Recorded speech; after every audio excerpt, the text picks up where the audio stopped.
Hey everybody, big day in the world of AI video. Google VEO just dropped its update with 3.1.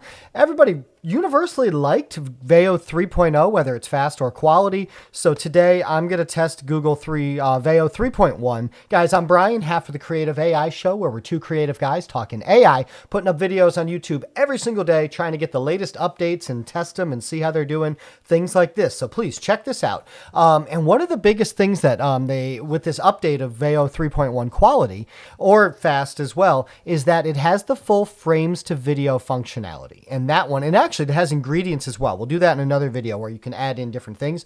But frames is a unique feature to where you can give it a start frame, and with this one, you can actually give it an end frame. So that's a really important update for Google VEO 3, or now 3.1. So I'm going to put it to the test today. And actually, I did a video a few days ago about using Hailuo MiniMax, where I did start and end frames there, which is actually pretty good. I was pretty happy with these. So I have a pretty good baseline to kind of test and see how 3.1 is going to do with these same exact prompts, same exact images. So I'm really excited to see how it did here.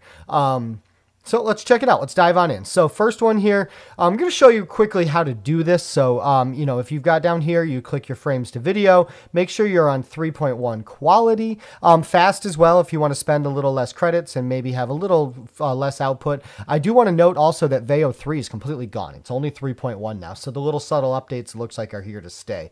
So, all right, let's check it out. So the first one here was a phoenix. Well, first it started out as this kind of droplet with the universe in it. So I wanted this golden droplet to expand and burst, transforming into a cosmic phoenix with its wings spread wide, particles of dust, all that fun stuff. And I'm going to show you this, and I'm going to tell you what I like and what I don't like. So here we go. Let's start it out. I think the transition's pretty good. The explosion's great. The phoenix looks good, but it's like a defined phoenix. And then you notice that last second right there. It was like, this was VEO 3's idea of a phoenix, and it's flapping its wings, and all of a sudden it's like, oh wait, I need to match that end frame. This is what the end frame phoenix looked like, where it's kind of wispy.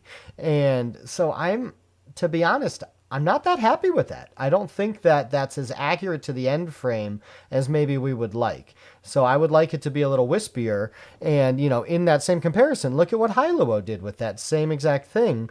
Exploded the droplet, but look at the phoenix. It's actually got the same kind of wispy characteristics, but it's not moving and animated. So that is a good comparison point to bring up here. That maybe the one here on Flow is animated and a little bit better. Let me know your thoughts in the comments, what you think. Let's take a peek here. It's moving. So yeah, the actual bird itself is a little more animated, a little better. I like the explosion, the way the droplet moves. And obviously we have sound here, which is a thing with Google VEO 3. All right, moving along, I have this underwater scene where we have this kind of door that's underwater, and then it turns into like underwater, almost like Little Mermaid's kind of room. And so we have an ancient door slowly creaks open, magical bioluminescent cathedral, glowing jellyfish illuminate a grand interior, camera moves forward through the doorway, light rays intensify, ethereal and mystical transformation, smooth cinematic movement. Let's see how it does. Goes through. All right, the jellyfish are still kind of moving. I like the light. But then look at that change right there at the end. It did it again, where it was like kind of its idea of what this interior room is. And then it gets to the last second, and it's like, oh, wait, I got to incorporate this end frame. Where the end frame kind of, look, it doesn't look the same. See, we've got things up top here that are like, a cathedral-type building. But you get to this end frame, and no, there's no cathedral-type anything up here. So I'm a little disappointed that it's trying to fill in the blanks a little bit too much here. It's not obeying the end frame as much as I would like. Let's see how Hailuo did with that same one. So we open the door, we go through, and yeah, it is that building in the end frame. And man, I like the jellyfish more maybe in the Google one, but Hailuo again is doing a better transition to get to that end frame, as opposed to Flow that's kind of filling in the blanks, and then all of a sudden at the end kind of like, oh, here's a transition into the scene you wanted because the one you uploaded.